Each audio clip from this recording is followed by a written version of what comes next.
Olá a todos amigos da Sociedade Espírita Mensageiros da Paz. Meu nome é Andrei Sequeleiro e estamos aqui para realizar mais um estudo, agradecendo desde já à Casa pelo convite, a qual nos sentimos profundamente honrados e esperamos poder contribuir um pouco mais com reflexões importantes feitas dentro da nossa doutrina espírita. Para início, convidamos todos que façamos uma breve oração. Esta conversa íntima, despretensiosa, que a criatura realiza com o seu Criador, do Filho para o Pai, dizendo: Pai amado, obrigado pela vida, obrigado por existirmos, por estarmos aqui, obrigado pela consciência que já temos hoje da nossa existência, pela consciência que temos de Ti, embora ainda engatinhando, mas obrigado por estar ao nosso lado e ter nos traçado planos tão belos para as nossas vidas. Obrigado pela doutrina espírita que neste momento nos une, pelos ensinamentos do Cristo que nos inspiram, nos dão segurança, e que os bons espíritos possam estar conosco em todos os lares que nos assistem nesse instante, abençoando as famílias, atendendo aqueles em especial que vivem momentos de maior dificuldade. Abraça-os todos, Pai, no Teu amor. Que assim seja.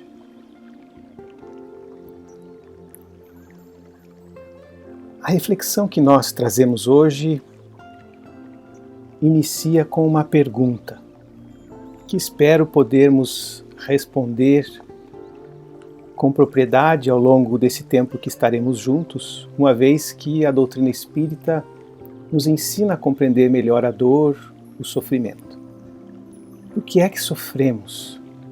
Nestes tempos atuais em que o sofrimento está tão estampado, está tão presente, vivemos um momento de um flagelo destruidor que alcança todos nós, como humanidade, traz sim o sofrimento para muitos.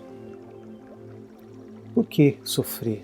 Qual a razão do sofrimento nas nossas vidas? E poderíamos responder através de duas palavras, que ao longo do nosso estudo nós poderemos explicar um pouco melhor. Nós sofremos porque escolhemos sofrer. Essa seria a primeira resposta. E a segunda resposta, que vai junto dessa, é que nós sofremos porque nós precisamos sofrer. Talvez num primeiro momento falar em escolher sofrer, ou escolhemos sofrer, parece absurdo, né? Quem escolheria em sã consciência sofrer? Mas já vamos entender melhor o que isso significa. Sofremos porque escolhemos e sofremos porque precisamos.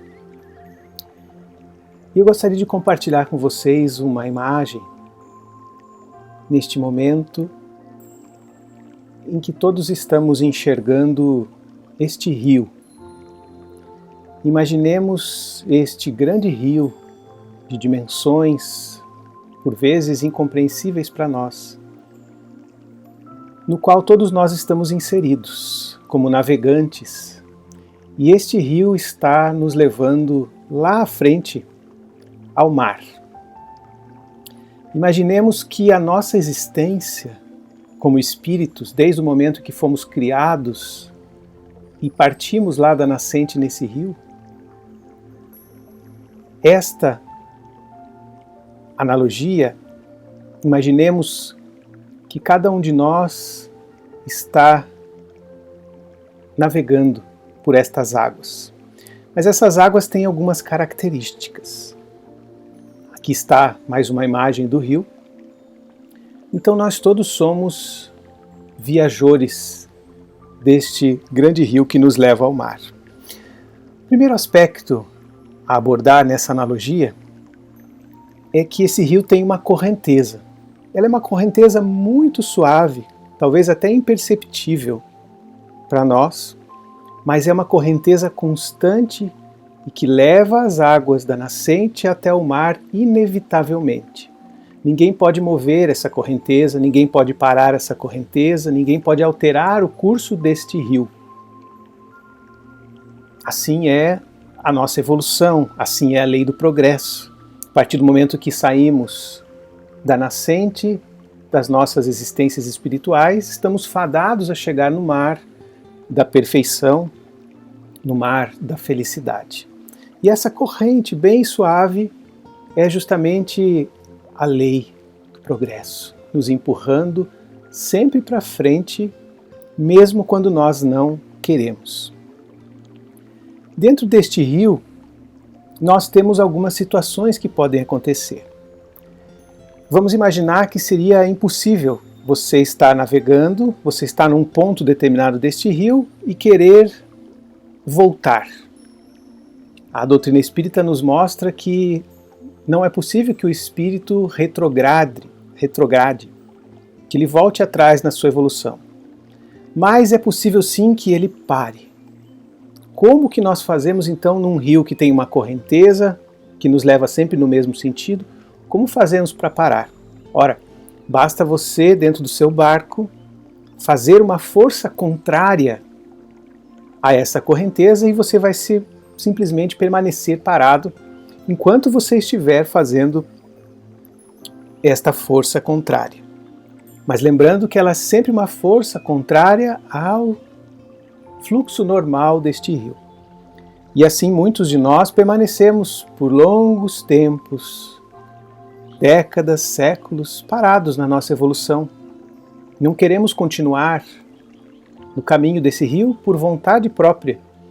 E o curioso é que, por mais que nós façamos essa força, remando para permanecer no mesmo lugar, e nós voluntariamente muitas vezes fazemos através das nossas escolhas, a vida vai mostrar que uma hora nós cansamos. Quem rema ali, uma hora cansa. E vai ter que permanecer e permitir que o rio continue o seu curso. Mas tem outras situações que nós vamos encontrar deste rio, neste rio. Vocês devem olhar nesta imagem, por exemplo, que o rio tem duas margens.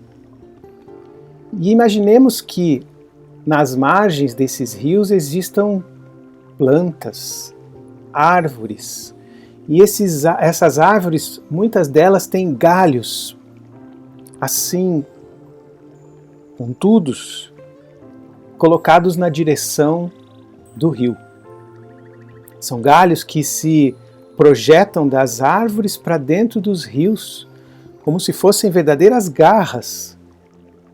Mas na verdade são apenas galhos que cresceram para dentro do rio. Quem olha de longe pode achar aquilo um pouco assustador, mas são apenas galhos que cresceram para dentro do rio por uma razão.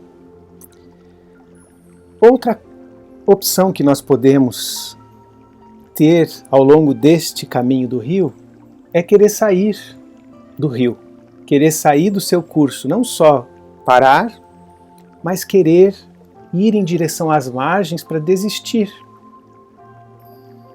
Não quero mais, não aceito, não entendo e vou em direção às margens para sair desse leito. Ora, o rio por si só tem um mecanismo muito curioso. Quando nós vamos nos aproximando das beiras, das margens desse rio, nós vamos encontrar aqueles tais galhos pontiagudos, e uma vez que a gente chega nesse galho, ele nos espeta, nos machuca, nos fere. Mas, se você olhar só o galho em si, você vai olhá-lo como algo ruim, que está te machucando, te incomodando. Mas nós vamos descobrir que, na verdade, este galho pontiagudo, que está ali nas margens dos rios, tem uma única função: fazer com que você volte para o curso desse rio. Ele te empurra, ele te, de alguma forma, desperta. Se você adormeceu durante o processo, durante a viagem e foi indo em direção à margem, aqueles galhos te despertam, te cutucam de alguma forma fazem com que você desperte e volte a estar dentro do curso normal daquele rio. Esses galhos dentro da nossa analogia representam a dor, o sofrimento nas nossas vidas. Nós escolhemos ir para as margens. O rio está nos levando para frente, mas às vezes por livre-arbítrio, por vontade, eu escolho ir para as margens. E chegando às margens, o rio vai me dizer: não é por aqui. Retorne ao curso normal.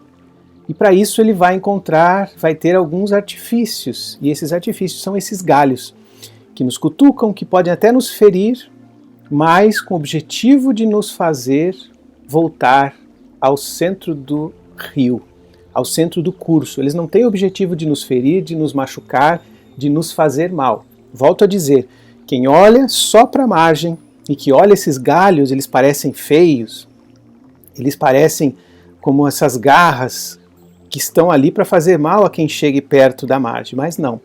Eles têm um único objetivo, que é nos colocar de volta nesse curso do rio, esse curso normal. Então, as margens providenciam o que? Uma correção de curso. Então, dentro dessa analogia, nós podemos começar a entender um pouco a função da dor e do sofrimento na nossa vida.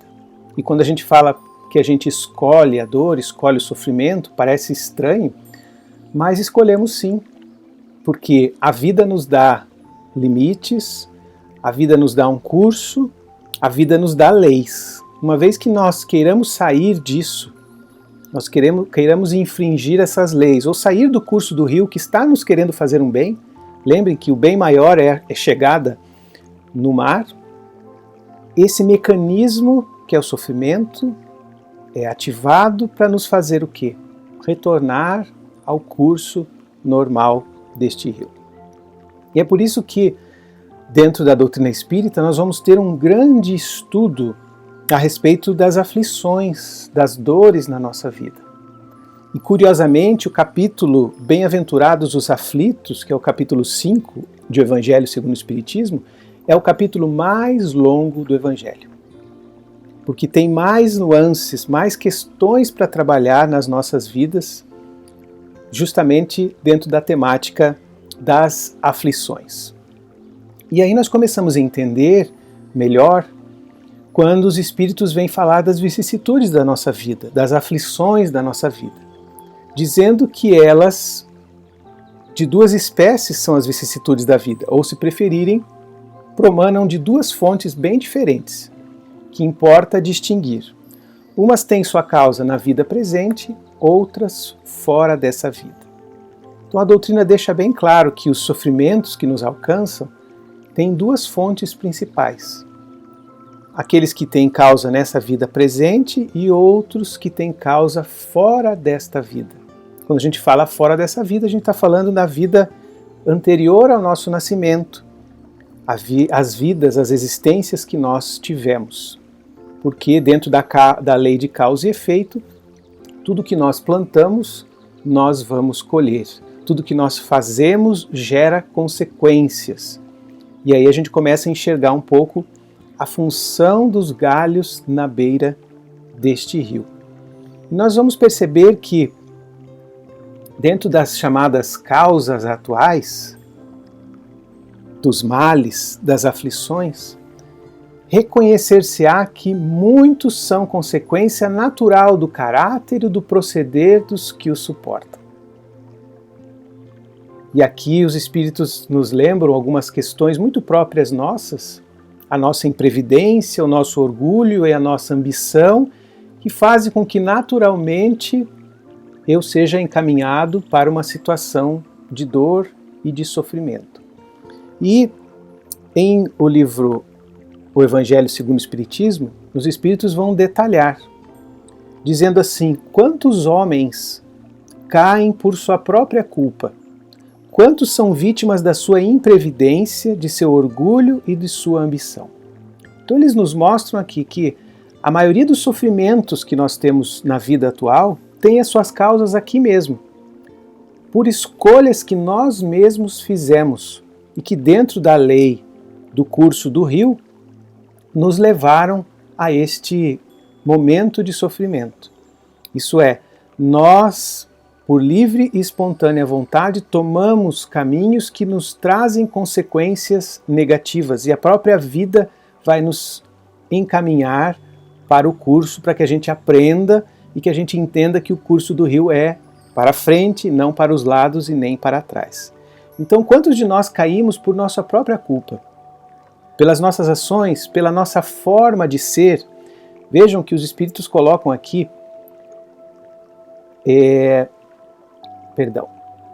reconhecer-se-á que muitos são consequências naturais, são consequência natural do caráter e do proceder. Então a maioria dos sofrimentos que nós passamos, eu, você, passamos na vida, são consequências naturais do nosso caráter e da forma com que eu procedo na vida.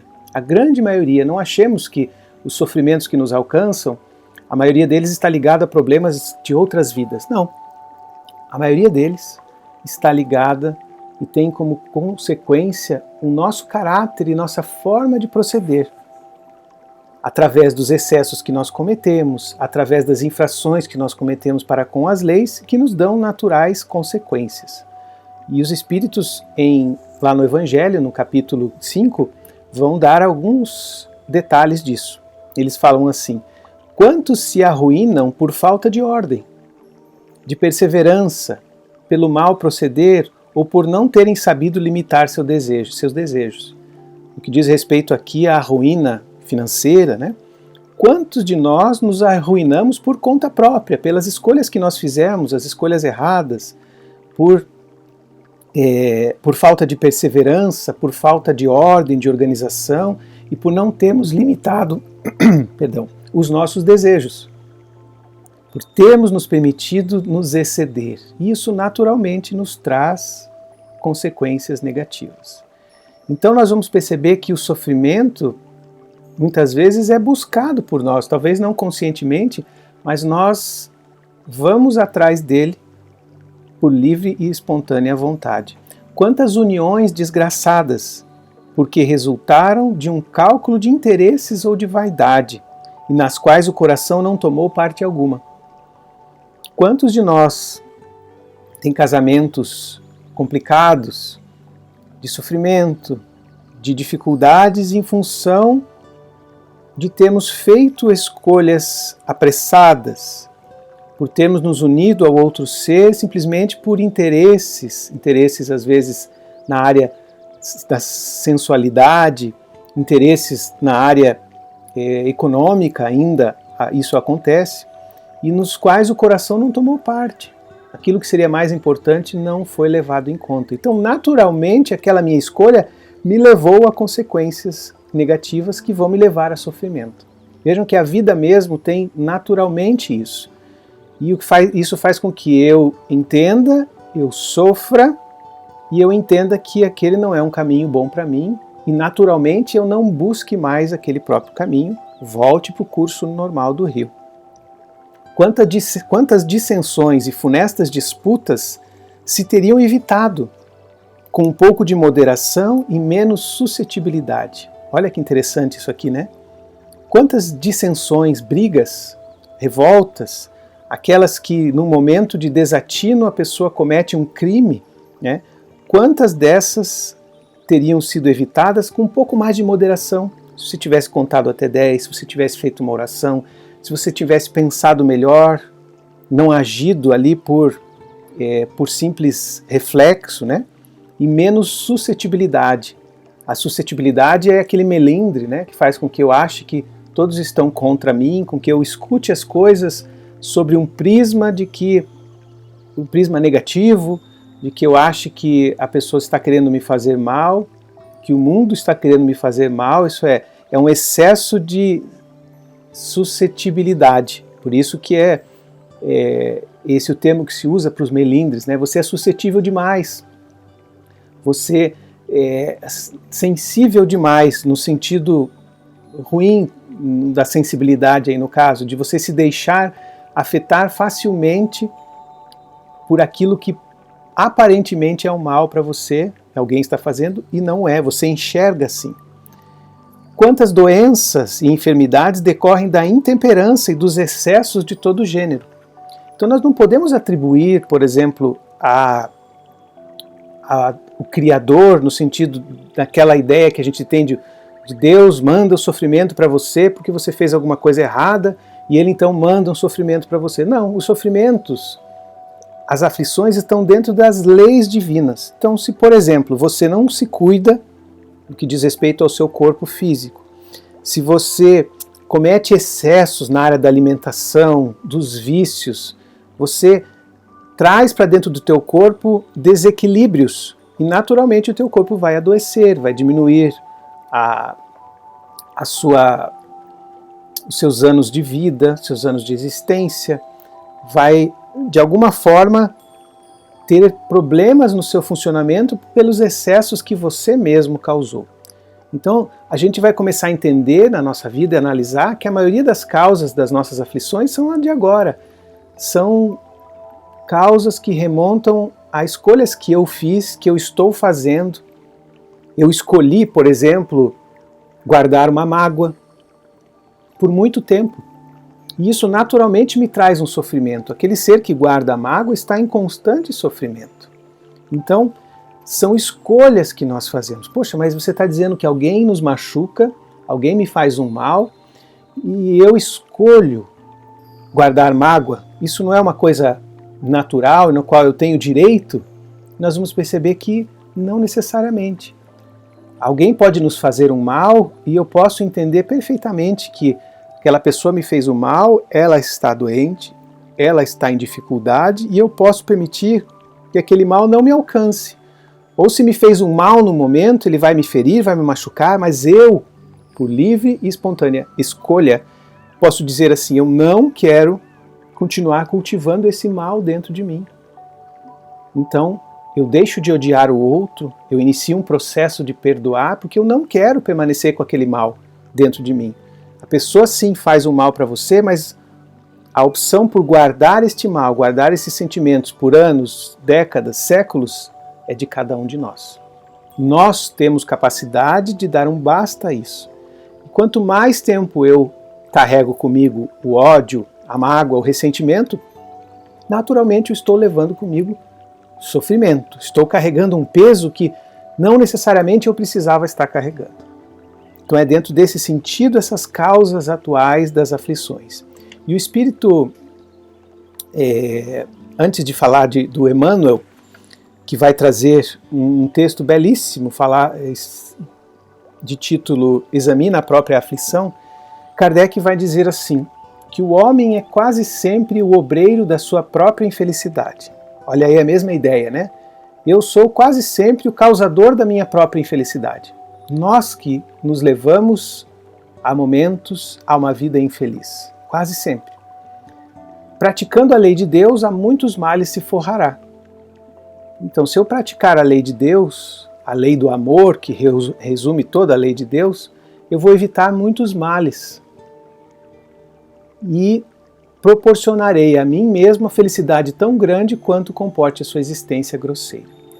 Então, se eu buscar caminhos mais seguros, caminhos da prática da lei de Deus, caminhos que me levam ao amor, à compreensão, à fraternidade, ao perdão, à benevolência para com todos, à indulgência para com as imperfeições alheias, o perdão das ofensas, dentro do sentido maior de caridade, de amor, isso vai evitar que eu cause muitos males para mim, muitos sofrimentos para mim, e ainda vai me proporcionar uma felicidade relativa, o tão grande quanto comporte a minha existência grosseira, porque ainda estamos numa existência grosseira, onde a felicidade absoluta, aquela felicidade sonhada, ainda não é possível. Mas eu posso evitar muitos males, eu posso deixar de fazer escolhas que me levam ao sofrimento e ter uma vida feliz, dentro da relatividade dessa palavra. Então vejam que os Espíritos mostram, analisando o nosso comportamento, que quase sempre nós somos os causadores das nossas infelicidades. E agora sim, Emmanuel vai ter um capítulo muito bonito nos falando sobre a aflição. Examina a própria aflição, diz ele. Ele diz assim, que examina a própria aflição para que não se converta a tua inquietude em arrasadora tempestade emotiva. Todas as aflições se caracterizam por tipos e nomes especiais. Então ele vai fazer uma ligação, ele vai agora começar a listar as nossas aflições, ele vai mostrar que todas as nossas aflições estão ligadas a alguma imperfeição que nós temos. Então toda a imperfeição que nós temos ainda gera aflições na nossa vida. Então se você quer diminuir as aflições, diminuir o sofrimento, você tem que trabalhar as suas imperfeições. Então ele começa dizendo assim, que a aflição do egoísmo chama-se egolatria. A aflição do vício chama-se delinquência. A aflição da agressividade chama-se cólera. A aflição do crime chama-se remorso. A aflição do fanatismo chama-se intolerância. A aflição da fuga chama-se covardia. A aflição da inveja chama-se despeito. Isso é, toda vez que você sente inveja de alguém, o despeito que cresce dentro de você te causa uma constante aflição. Então o invejoso é um aflito, por escolha própria, porque ele quer ser aflito. Vamos pensar assim, né? Porque ele está sempre almejando algo do outro, questionando porque o outro tem e ele não tem, de alguma forma contestando a felicidade do outro porque ele ainda não alcançou aquela felicidade. Então é uma constante aflição.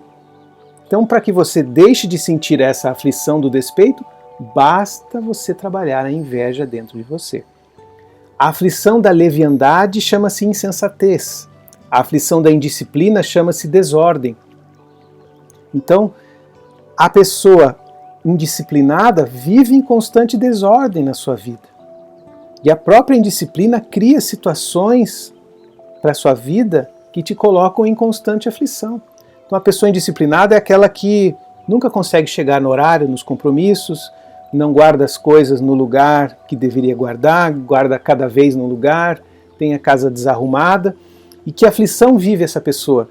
De nunca chegar na hora certa, de sempre chegar esbaforida, de sempre ter que dar uma desculpa porque chegou atrasada, de sempre estar numa correria, num ritmo que não gostaria de estar, de não achar as coisas na hora que precisa. Então aquilo que podia ser algo simples de você achar e pegar uma chave de um lugar, para estas pessoas profundamente indisciplinadas se torna um suplício, porque a pessoa começa a ter um chilique, um ataque onde eu guardei, foi eu e você que guardou, e cria confusões às vezes dentro de casa por falta de disciplina. Isso é, nós criamos essa própria aflição e a desordem na nossa vida é essa constante aflição gerada por nós. A aflição da brutalidade chama-se violência, a aflição da preguiça chama-se rebeldia, a aflição da vaidade chama-se loucura. A vaidade pode nos levar à loucura, né? De você nunca estar satisfeito com a sua própria imagem, você sempre querer mais, você está cultuando uma beleza, um estereótipo físico, e isso leva muitas pessoas à loucura, porque não tem fim, nunca estão satisfeitas com a sua própria imagem. A aflição da indiferença chama-se desânimo. A aflição da inutilidade chama-se queixa. A aflição do ciúme chama-se desespero. Então aquela pessoa que ainda tem o ciúme, ela está em constante desespero, porque ela está em constante medo de perder aquele ser, ou aquela coisa, porque às vezes a gente tem ciúme das coisas também. Então você está sempre nesse estado íntimo de insegurança, quando você tem ciúme de alguém. E isso é uma aflição que você carrega para você mesmo, por escolha sua, né? A aflição da impaciência chama-se intemperança. A aflição da sovinice chama-se miséria. A aflição da injustiça chama-se crueldade. Cada criatura tem a aflição que lhe é própria. Então, isso nos leva a entender que a grande causa das nossas aflições são as nossas imperfeições. Uma vez que eu trabalho as minhas imperfeições, trabalho em mim isso, eu vou naturalmente deixando de ter determinadas aflições na nossa vida. Por isso que a gente falou no começo, por que sofremos, e a gente respondeu por que escolhemos.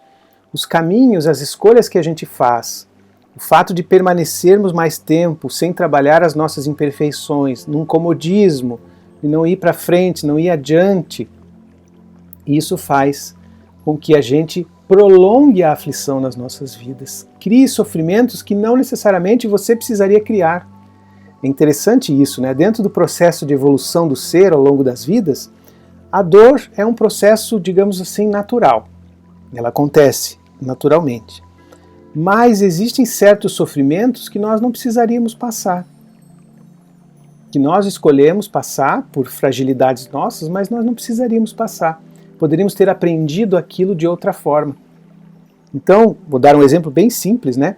Mas você não precisa pôr a mão no fogo e ficar ali com o dedo alguns segundos na chama para entender que o fogo queima. Você não precisa criar esse sofrimento para você entender que o fogo queima, que o fogo é perigoso. Pelo teu conhecimento geral da vida, pelas experiências das outras pessoas, por todas as pessoas que já se queimaram antes, por todos aqueles que vieram antes de nós e nos disseram, nos explicaram o que o fogo faz, nós não precisaríamos necessariamente pôr a mão no fogo para aprender que ele queima.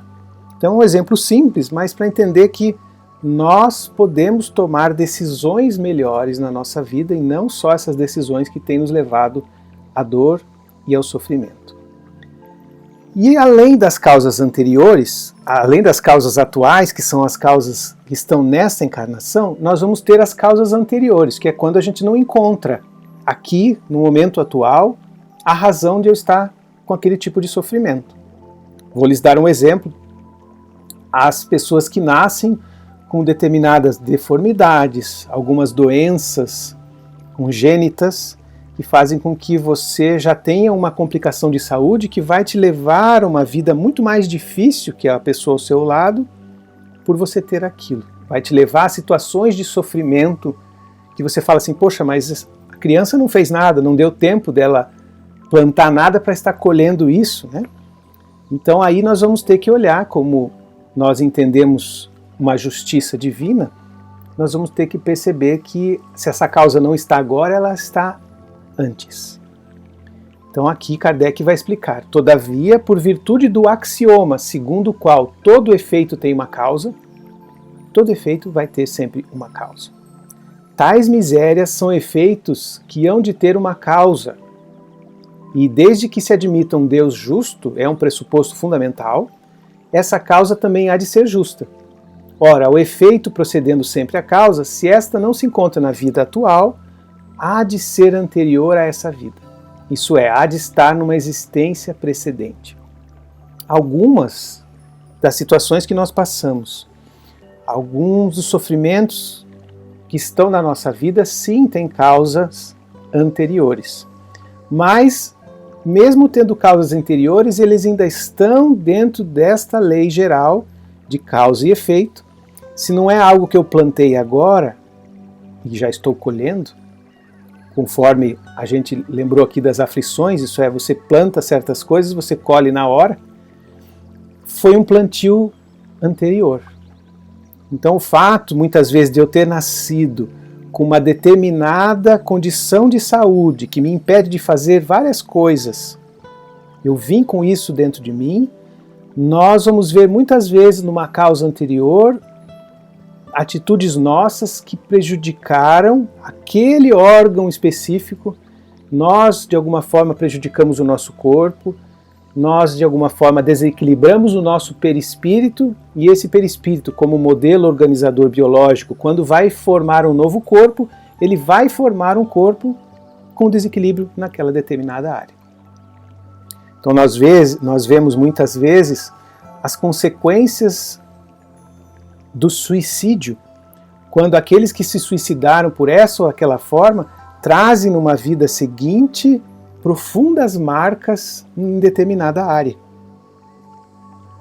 Vamos ver muitos casos de problemas intelectuais em que as pessoas estão ali, às vezes, quase com uma vida vegetativa, sem poder se comunicar, sem poder interagir com o mundo. E nós enxergamos ali, muitas vezes, um suicida de uma vida anterior que se matou com um tiro na cabeça. que de alguma forma complicou este órgão, que complicou e que desequilibrou o perispírito nesta região e fez com que, ao criar um novo corpo, esse corpo veio com as consequências naturais disso. Então vejam, não é alguém que vem e fala assim, poxa, você se suicidou, então agora você vai ter um corpo assim, você vai sofrer, você vai passar por isso, por aquilo. A gente ainda tem essa ideia deste Deus e dessa providência divina funcionando assim, mas não é. É uma consequência natural. Você tinha ali um veículo, uma roupa, que você recebeu novinha para viver determinados anos e você rasgou essa roupa. Você cortou pedaços dessa roupa. Então, numa próxima existência, quando você precisar de novo vestir esta mesma roupa, ela não vai mais estar como você a recebeu, porque você acabou com ela, você prejudicou tudo isso. Então ela vai se mostrar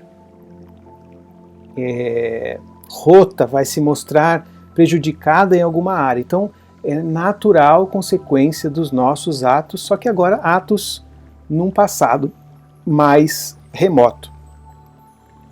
Kardec continua explicando, dizendo: assim se explicam pela pluralidade das existências e pela destinação da Terra, como mundo expiatório, as anomalias que apresenta a distribuição da ventura e da desventura entre os bons e os maus neste planeta.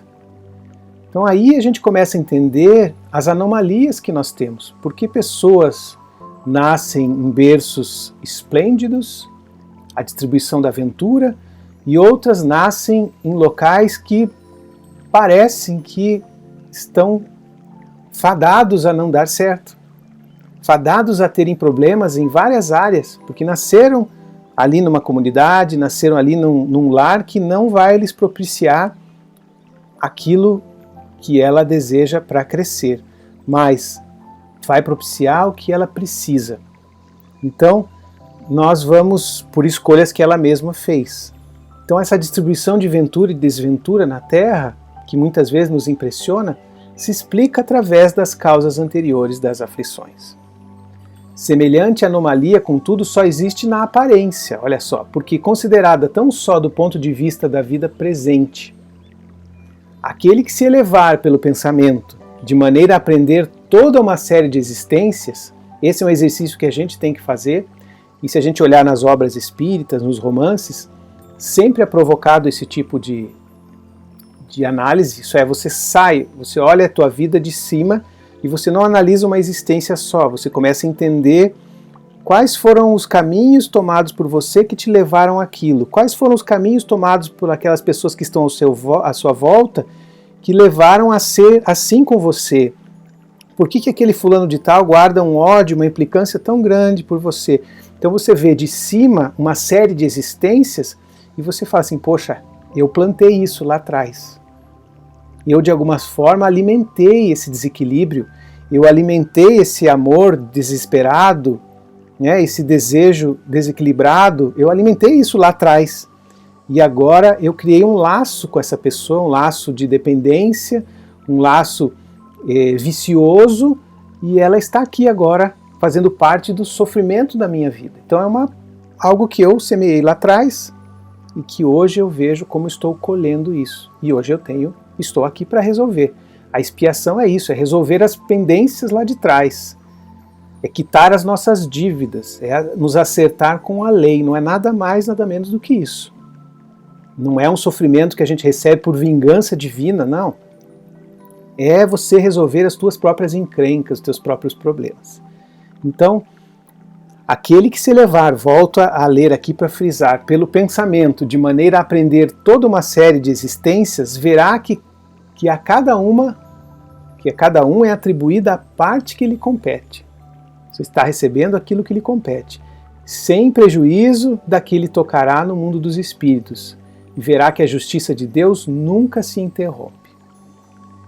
Podem haver injustiçados na terra, mas nunca no que diz respeito às leis de vida, às leis de Deus. Não há injustiças na terra, mas nunca injustiçados perante a grande lei de Deus. Então a lei de Deus vai de alguma forma encaixando isso, resolvendo isso, vida após vida. São as causas anteriores dos nossos sofrimentos.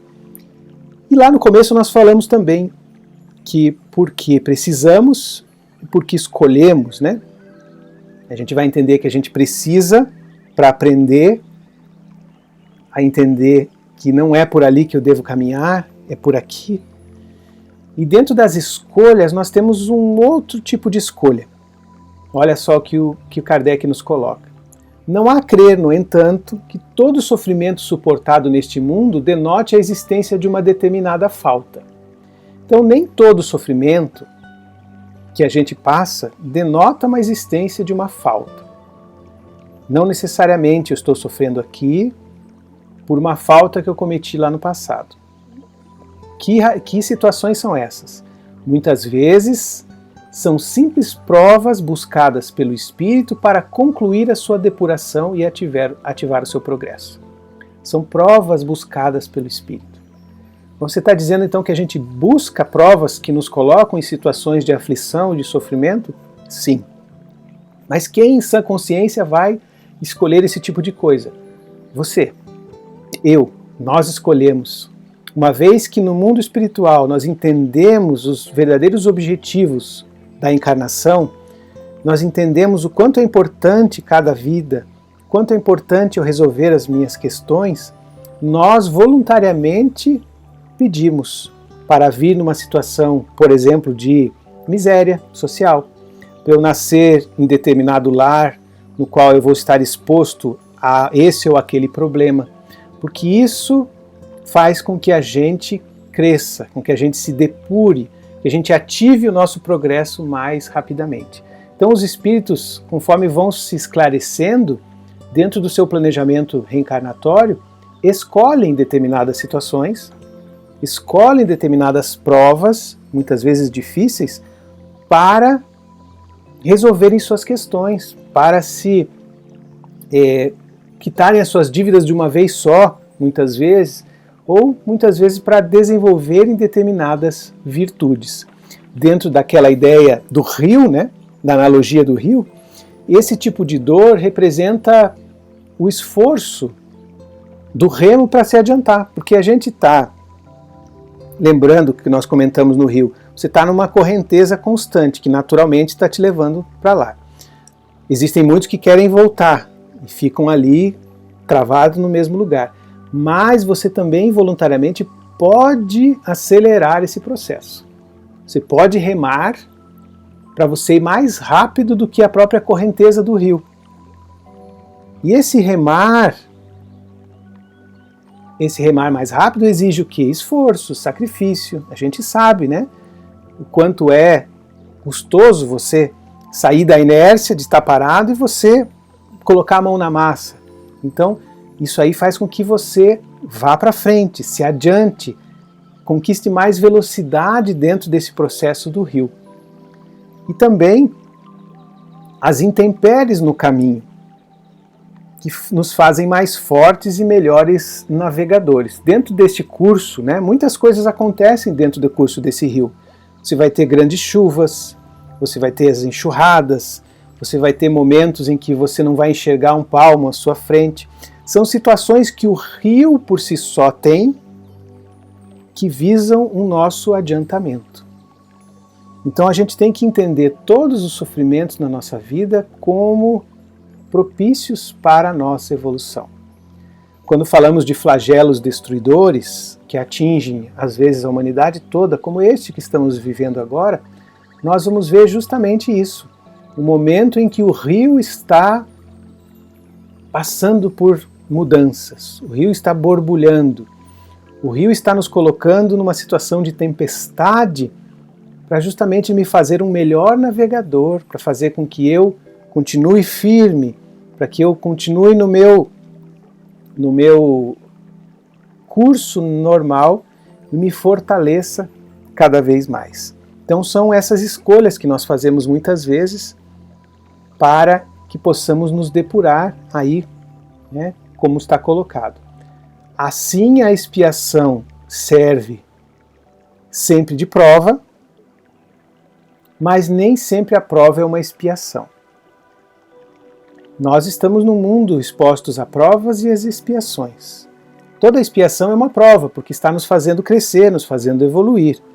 Mas nem toda prova é uma expiação. As nossas provas, as nossas aflições, às vezes não estão ligadas a uma expiação do passado, mas algo que nos foi colocado como um mecanismo para que eu cresça, para que eu amadureça, uma situação da vida, situações da vida que são naturais, as chamadas vicissitudes da vida, todas as coisas que a gente passa dentro desse nosso mundo que visam fazer com que a gente seja testado, que a gente desenvolva determinada situação, são as provas, a prova da convivência com o outro, a convivência com o diferente, tudo isso faz com que a gente cresça. Provas e expiações, todavia, são sempre sinais de relativa inferioridade, porquanto o que é perfeito não precisa ser provado. E ele nos situa aqui mostrando que provas e expiações ainda são naturais deste mundo que nós estamos. A propósito, dentro das categorias de mundos trazidas por Kardec, existe os mundos de provas e expiações, e nós estamos neste momento num deles, que a propósito está num processo de transição, uma transição que é sempre lenta, mas uma transição para um outro mundo mais evoluído, que é chamado mundo de regeneração, onde o mal não vai mais sobrepor o bem, onde nós vamos começar a deixar para trás as expiações não vão acontecer mais, não haverão necessidade delas, e nós deixaremos de infringir as leis de Deus, e nós vamos continuar apenas com as provas. Não quer dizer que o sofrimento não vai mais existir, mas estes sofrimentos atrozes, estes sofrimentos criados pela nossa imprevidência, esses sim vão sendo deixados de lado. Nós vamos continuar tendo apenas as provas que nos expõem a essas situações para nos fazer crescer. É o processo que nós estamos vivendo neste momento. E finalizamos lembrando Jesus, que nos alertou muito bem sobre a necessidade da dor. Nos alertou muito bem o mundo em que nós estamos, o mundo que nós construímos, dizendo: no mundo tereis aflições. Este é um mundo ainda das aflições. Não tenhamos esta noção de mar de rosas e que a gente pode conseguir uma vida sem aflições, porque é natural que as aflições ainda existam. Numa outra conversa com os discípulos, ele diz assim, que a razão da dor humana procede da proteção divina. Olha só, quando a gente fala dos galhos na beira do rio, né? Se você olhar só os galhos por si só, você fala que é crueldade, né? Mas se você olhar com um olhar mais maduro, você vai entender como proteção divina, que faz com que você volte ao teu curso. A razão da dor humana procede da proteção divina. Os povos são famílias de Deus, que, à maneira de grandes rebanhos, são chamados ao aprisco do alto. O aprisco é o lugar onde as ovelhas ficam protegidas, né? Então todos os povos são famílias de Deus, que à maneira de grandes rebanhos são chamados ao aprisco. Isso é, Deus quer que todos estejam sob a proteção desse aprisco. A terra é o caminho, a vida aqui na terra. A luta que ensina e edifica é a marcha, né, das ovelhas dentro desse rebanho. O sofrimento é o aguilhão que desperta as ovelhas distraídas à margem da senda verdadeira. Olha aí a ideia da analogia que nós tivemos antes, agora de uma outra forma. Que o sofrimento é um aguilhão, é um cutucãozinho que você dá nas ovelhas distraídas, que vão querendo sair dessa marcha para os lados. Então o pastor, dentro da analogia aqui, no seu rebanho, tem esses aguilhões, essas cutucadas, para que a ovelha que estava distraída volte à margem da senda verdadeira e não perca o caminho que está levando ela para o aprisco do alto. O excesso de poder favorece o abuso. A demasia do conforto, não raro, traz o relaxamento. E o pão que se amontoa de sobra costuma servir de pasto aos vermes que se alegram no mofo. Então o excesso de poder favorece o abuso. Todos os excessos nos desfavorecem. Todos os excessos nos fazem mal. Então, a demasia do conforto traz o relaxamento.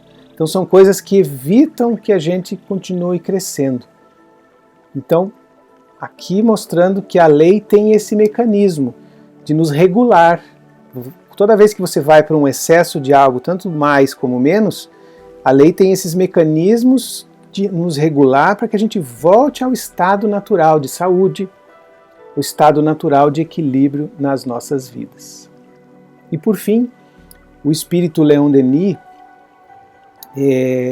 numa obra fantástica em que ele analisa, tem um capítulo especial, alguns capítulos falando sobre a dor, que é o problema do ser, do destino e da dor, vai nos mostrar a seguinte visão. O gênio não é somente o resultado de trabalhos seculares, é também a apoteose, a coroação de sofrimento. Olha só, de Homero a Dante, a Camões, a Tasso, a Milton, todos os grandes homens como eles têm sofrido, mostrando que o sofrimento fez parte do crescimento da vida de todas essas pessoas e que o fato de serem gênios foi muitas vezes proporcionado pelo sofrimento, pela dor. A dor fez-lhes vibrar a alma, inspirou-lhes a nobreza dos sentimentos, a intensidade da emoção que souberam traduzir com os acentos do gênio e que os imortalizou. É na dor que mais sobressaem os cânticos da alma. Olha só que bonito. Quando ela atinge as profundezas do ser, faz de lá saírem os gritos sinceros, os poderosos apelos que comovem e arrastam as multidões. Então, muitas vezes a dor precisa atingir as profundezas do ser para que a gente encontre a nossa essência, para que a gente encontre esses gritos sinceros que vão nos levar de volta ao curso natural deste rio. Lembremos essa figura do rio, lembremos que a dor tem essa função nas nossas vidas para evitar que nós nos revoltemos muitas vezes com determinadas situações, com determinadas condições de vida em que estamos, lembrando que se estamos passando por aquilo é porque de alguma forma nós escolhemos. Isso está nos fazendo voltar ao curso natural do nosso rio. Então, só vai voltar ao curso aquele que bem sofrer, porque Jesus deixa muito claro, bem-aventurados os aflitos, e Kardec depois vai estudar especificamente isso, sobre o bem e mal sofrer, dizendo que não são todos os aflitos que são bem-aventurados, mas aqueles que sabem bem sofrer, aproveitar o sofrimento para descobrir o que ele está lhe ensinando. Sair do sofrimento, sair da situação de dor maior, mais maduro. Então este sim é o bem sofrer.